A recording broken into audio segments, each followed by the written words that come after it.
Assalamualaikum warahmatullahi wabarakatuh. Yang terhormat Ibu Dr. Norhapijah ST MPD dan Ibu Wahdah Repia Rapianti SSN MPD selaku dosen pengampu mata kuliah aplikasi komputer dan teman-teman sekalian yang berbahagia. Sebelumnya izinkan saya memperkenalkan diri saya yang bernama Lisa Aryani selaku moderator kelompok 10 yang akan memandu jalannya presentasi kelompok 10 yang berjudul Perkembangan TIK pada Anak SD di Masa Pandemi COVID-19. Adapun anggota kelompok yaitu 1. David Taryono Liono, 2. Barlian, 3. Amalia Humayroh, 4. Normawati Rahmah, 5. Rizka Aulia Rahmida, dan 6. Saya sendiri Lisa Aryani. Baik, langsung saja saya persilahkan kepada teman-teman untuk memaparkan materinya. Perkembangan TIK pada anak SD di masa pandemi COVID-19 meliputi pengertian TIK, macam-macam perangkat teknologi informasi, macam-macam perangkat teknologi komunikasi, perangkat TIK dalam bidang pendidikan, dampak positif dan negatif dari TIK, perkembangan TIK di masa pandemi dalam dunia pendidikan, dampak-dampak pandemi COVID-19 bagi pendidikan Indonesia. Pengertian TIK. Teknologi Informasi dan Komunikasi atau TIK memuat 3 kata, yaitu teknologi, informasi, dan komunikasi yang masing-masing memiliki definisi. Teknologi adalah pengembangan dan pengaplikasian yang bertujuan untuk memecahkan masalah.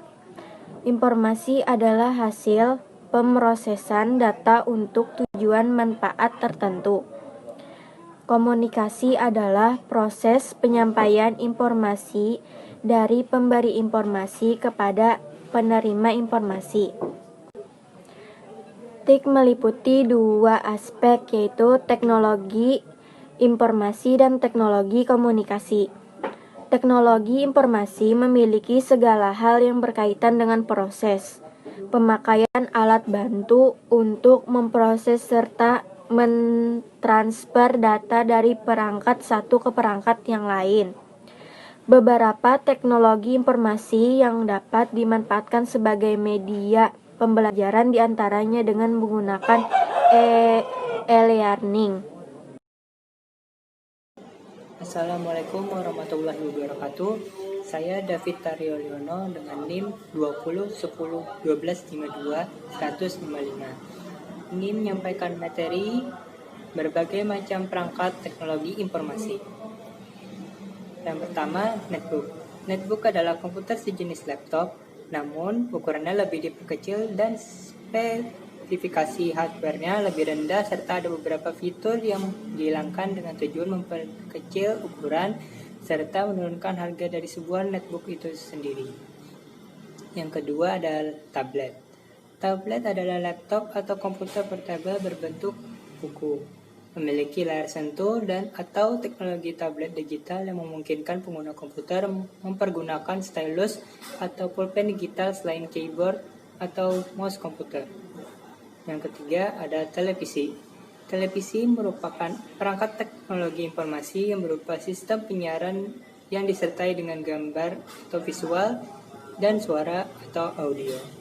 Oleh karena itu, perangkat ini digunakan untuk menyampaikan informasi dalam bentuk gambar bergerak atau video secara langsung. Yang keempat ada radio. Radio merupakan perangkat teknologi yang digunakan untuk pengiriman sinyal.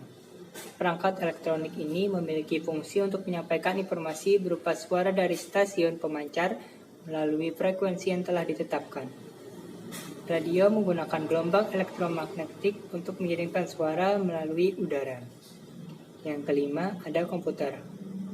Komputer merupakan alat berupa hardware dan software yang digunakan untuk membantu dalam mengolah data menjadi informasi dan menyimpannya untuk ditampilkan di lain waktu. Informasi yang dihasilkan komputer dapat berupa tulisan, gambar, suara, video, animasi, dan lain-lain. Yang terakhir adalah koran. Koran adalah media cetak yang digunakan untuk menyampaikan informasi yang berubah, tulisan, dan gambar yang terbit setiap hari. Mungkin di sini saja penyampaian saya.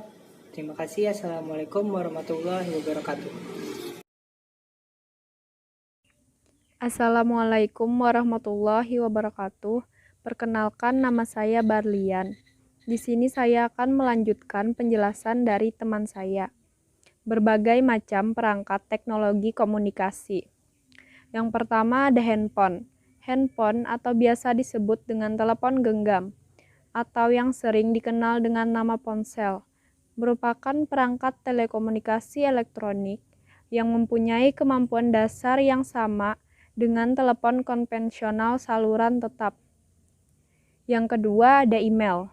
Melalui email, kita dapat mengirim surat elektronik, baik berupa teks maupun gabungan dengan gambar, yang dikirimkan dari satu alamat email ke alamat lain di jaringan internet. Yang ketiga ada surat pos. Surat pos merupakan media pengiriman surat, biasa melalui jasa pengiriman paket pos. Yang keempat ada facsimile, yaitu peralatan komunikasi yang digunakan untuk mengirim tulisan kepada sesama alat tersebut melalui sambungan telepon.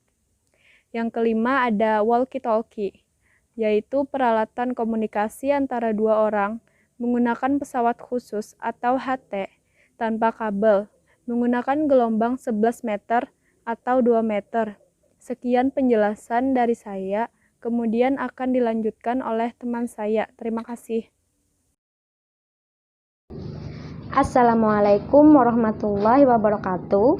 Nama saya Rizka Aulia Rahmida dengan NIM 2010-1252-245. Di sini saya akan menjelaskan materi mengenai peranan TIK dalam bidang pendidikan. Di masa pandemi COVID-19 sekarang ini telah memaksakan kepada masyarakat dunia untuk mendefinisikan makna hidup, tujuan pembelajaran, dan juga hakikat kemanusiaan. Beberapa tantangan yang telah terjadi dalam pembelajaran itu dapat kita lihat dari bidang pendidikan, ekonomi, politik, dan juga teknologi. Beberapa tantangan tersebut itu mengharuskan kita untuk bersiap diri, merespon dengan sikap dan tindakan, dan juga belajar hal-hal baru. Kementerian Pendidikan dan Kebudayaan telah mengharuskan kepada sekolah untuk melakukan pembelajaran dari rumah. Para pendidik pun kaget karena harus mengubah sistem dan juga proses pembelajaran dengan cepat. Dan juga para siswa pun menjadi terbata-bata karena sering mendapatkan tugas yang banyak ketika belajar dari rumah. Maka dari itu, pemerintah pun akhirnya mengeluarkan suatu kebijakan dengan memberlakukan sistem pembelajaran secara daring atau online. Kebijakan ini perlu disikapi oleh guru dengan melakukan berbagai upaya untuk melaksanakan pembelajaran secara daring, khususnya untuk anak SD. Guru harus memahami karakteristik siswa, sarana dan prasarana, dan juga lingkungan sekitar. Untuk jenjang SD ini perlu adanya penekanan fungsi orang tua dalam proses pembelajaran, terutama untuk siswa SD dari kelas 1 sampai kelas 3, guru tidak dapat melaksanakan pembelajaran secara daring atau online jika ada salah satu siswanya yang tidak memiliki smartphone atau handphone dan juga internetnya yang kurang memadai. Maka dari itu, ada cara yang terbaik untuk menghadirkan pembelajaran yang menyenangkan dan juga bermakna kepada siswa sekolah dasar, yaitu yang pertama dengan cara membuat grup WhatsApp. Seperti yang kita ketahui bahwa WhatsApp sekarang ini telah menjadi aplikasi yang populer dan pastinya banyak digunakan oleh siswa.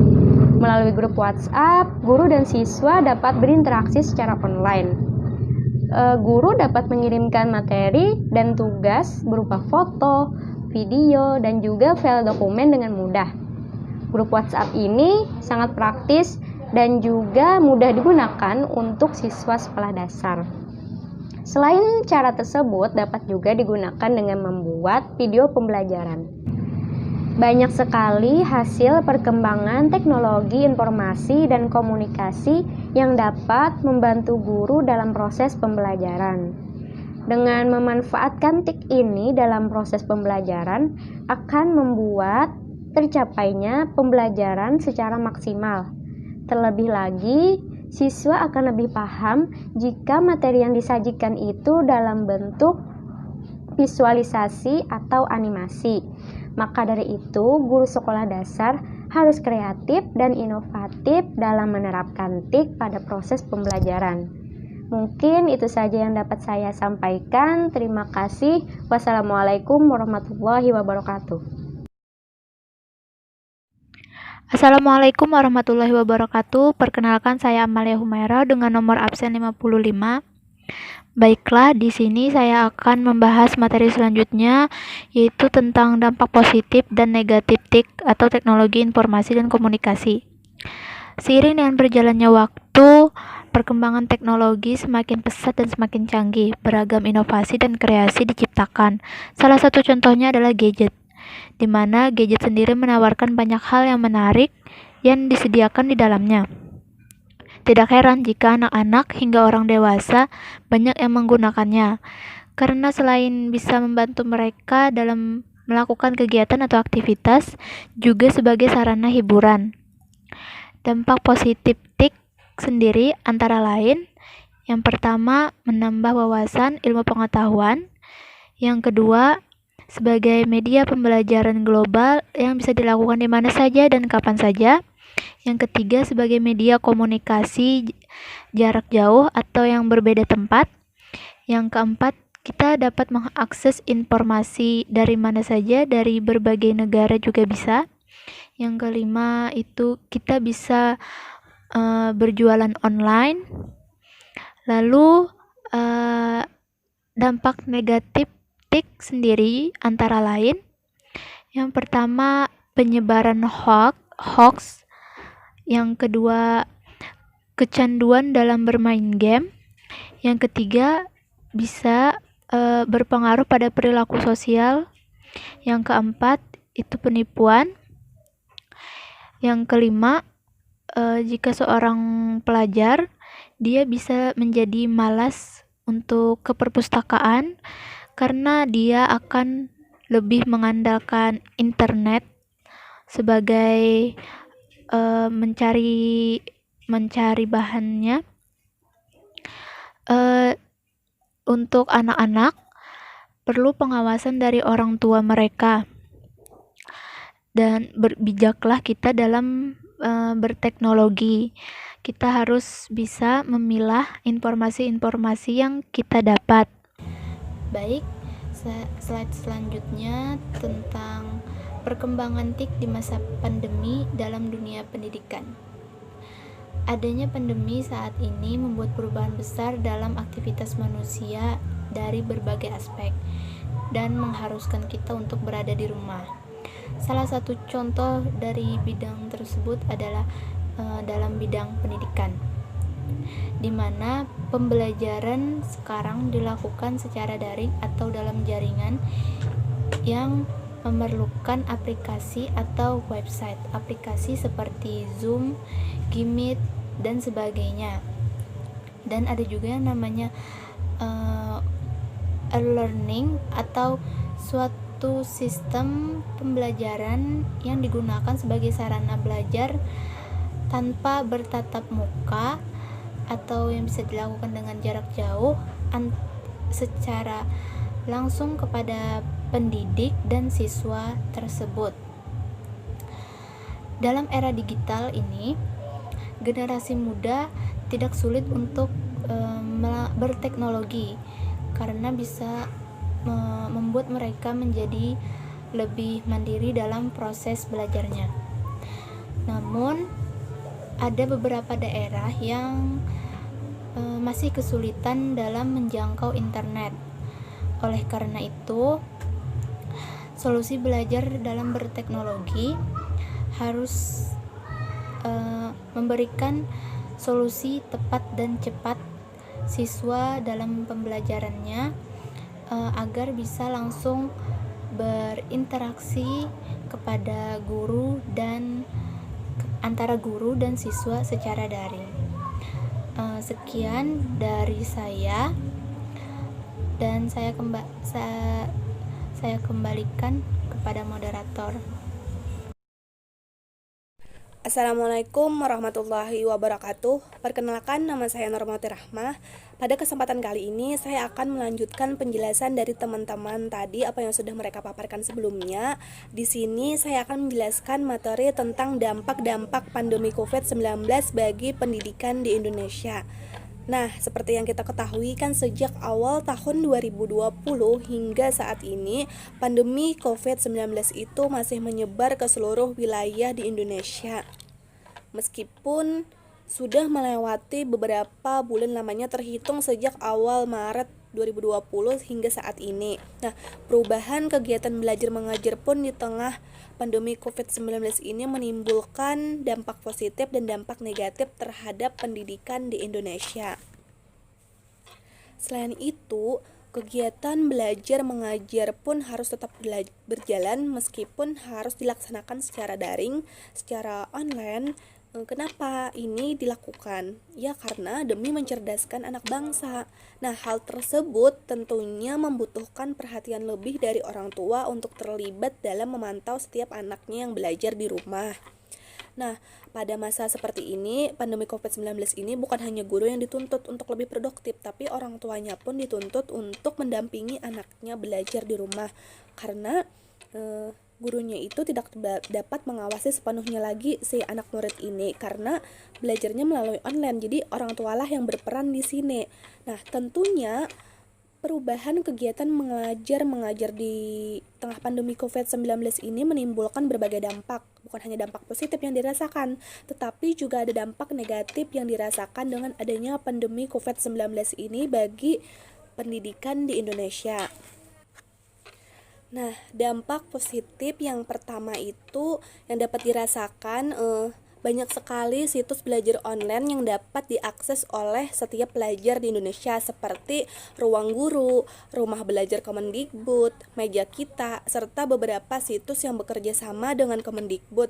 Nah, ini sangat diperlukan. Ini juga sangat baik dilakukan oleh anak-anak yang belajar di rumah, dapat menambah wawasan yang lebih luas lagi karena mereka tidak mendapatkannya di sekolah lagi karena sekolahnya itu kan di rumah. Jadi ini sangat bagus dilakukan oleh anak-anak di rumah dengan mempelajari dengan belajar melalui seperti di Ruang Guru, Rumah Belajar Kemendikbud, Meja Kita. Nah, yang kedua itu maraknya kan seperti webinar-webinar online, seminar-seminar online. Nah, via Zoom maupun via Google Meet maupun via YouTube yang dapat kita ikuti oleh seluruh pelajar di Indonesia. Nah, ini juga sangat pentingnya, ini juga sangat bermanfaat karena dapat menambah ilmu kita tentang pendidikan. Nah, yang ketiga itu setiap pelajar itu dapat dipantau oleh orang tua secara langsung. Nah, jadi orang tuanya itu di sini harus berperan aktif dalam memantau anaknya karena bukan hanya guru di sini. Jadi pada saat situasi pandemi seperti ini, orang tuanya pun dituntut untuk lebih produktif untuk mengawasi anaknya belajar di rumah. Nah, selain dampak positif yang dapat kita rasakan, tapi ada juga dampak negatif dari pandemi COVID-19 ini bagi pendidikan di Indonesia. Nah, adapun dampak negatif yang dirasakan yang pertama itu oleh para pelajar di tengah pandemi COVID ini, yaitu semua pelajar itu memiliki smartphone untuk melakukan belajar online. Jadi, masih banyak kendala, masih banyak orang tua yang tidak memiliki uang untuk membelikan anaknya ini smartphone, tapi mau tidak mau orang tuanya ini harus tetap membelikan anak karena belajarnya ini kan melalui online yang diharuskan memakai handphone. Nah, terus yang kedua, wilayah yang jauh dari pusat kota sangat terganggu oleh jaringan yang tidak stabil. Nah, bagi mereka yang berada di daerah-daerah pedalaman itu juga sangat minimnya jaringan, karena terkendalanya jaringan. Jadi mereka tuh harus keluar masuk room, baik itu perkuliahan, baik itu sekolah. Nah, jadi itu tuh yang menyebabkan mereka itu tidak konsentrasi, menyebabkan mereka itu tidak fokus belajar karena tidak dapat menjelaskan, tidak dapat mendengarkan penjelasan dari guru-guru yang memberikan materi. Karena apa? Ya karena terkendalanya jaringan. Nah, dan yang ketiga itu dampak negatifnya juga tidak semua pelajar itu dapat belajar dengan efektif seperti di sekolah karena beberapa faktor seperti tidak konsentrasi. Nah, karena mereka di rumah, menurut anak-anak, apalagi ya anak-anak SD itu, mereka yang masih anak-anak di kelas 1 sampai kelas 3 lah, yang itu mereka tuh belum begitu mengerti bagaimana belajar itu. Nah, apabila masih kan di sekolah itu anak-anaknya itu kan diajari oleh gurunya secara langsung, tapi apabila secara online ini mereka itu kadang bosan menonton gurunya menjelaskan, apalagi hanya menjelaskan. Apalagi yang terkendala jaringan, yang harus keluar masuk room. Nah, itu lebih sulit lagi sehingga mereka tuh tidak bisa berkonsentrasi dengan penuh untuk belajar. Nah, selain itu, selain mereka tidak konsentrasi untuk belajar, mereka juga kurang memahami materi yang diberikan. Karena apa? Ya karena kurangnya kerjasama orang tua dalam memantau setiap anak untuk belajar di rumah. Nah, karena apa? Kalau biasanya kan apabila anak-anak ini, para pelajar ini sekolah belajarnya bisa menanyakan apa yang mereka tidak mengerti itu secara langsung kepada guru. Tetapi apabila secara online ini lebih sulit ya untuk memahami materi, untuk menanyakan secara langsung, apalagi yang terkendala jaringan. Bagi anak-anak yang di daerah pedalaman biasanya itu jaringannya itu cukup sulit. Nah, apa? Dengan demikian harapannya ya setiap pelajar tetap belajar dan memiliki semangat belajar yang tinggi di tengah pandemi COVID-19 ini. Jadi kita harus tetap semangat belajar walaupun sedang pandemi seperti ini, tidak mengurangi rasa kita untuk terus semangat belajar. Jadi kita harus tetap semangat belajar demi kita untuk mencerdaskan kehidupan anak bangsa. Nah, karena ini merupakan sebuah tantangan bagi kita, bagi para pelajar untuk menggapai cita-citanya. Bahwasanya pelajar di Indonesia itu tidak boleh lalai, tidak boleh lengah dalam belajar. Karena apa? Ya karena para pelajar ini adalah aset bangsa dan negara. Jadi kita tidak mengurangi produktivitas kita, tidak mengurangi rasa semangat kita untuk terus belajar walaupun di tengah pandemi COVID seperti ini. Nah, edukasi atau pendidikan harus tetap diperjuangkan. Nah, ini juga sangat penting. Edukasi ini diberikan karena apa? Karena edukasi pendidikan ini adalah urutan pertama demi terwujudnya Indonesia yang cerdas, maju, dan berkeadaban. Nah, sebagaimana yang disampaikan oleh Menteri Pendidikan dan Kebudayaan, mantan Menteri Pendidikan dan Kebudayaan Profesor Dr. Daud, bahwasanya ketahanan dan kekuatan sesuatu bangsa itu terletak pada bidang pendidikan. Jadi, walaupun situasi pandemi COVID-19 ini tidak menghalangi kita untuk terus belajar, untuk terus produktivitas, untuk terus mengasah kemampuan kita, tidak menghalangi. Karena sudah banyak macam cara, karena apalagi pada saat seperti ini itu teknologi itu semakin ke depan itu semakin maju. Jadi, juga sangat berpengaruh bagi pendidikan Indonesia. Jadi kita dapat melakukan melalui media-media sosial yang kita punya untuk terus menggerakkan bahwa pentingnya pendidikan di Indonesia. Nah, mungkin itu saja yang dapat saya sampaikan, yang dapat saya jelaskan. Terima kasih untuk waktunya. Semoga apa yang saya sampaikan tadi bermanfaat bagi kita semua. Salah hilap mohon maaf.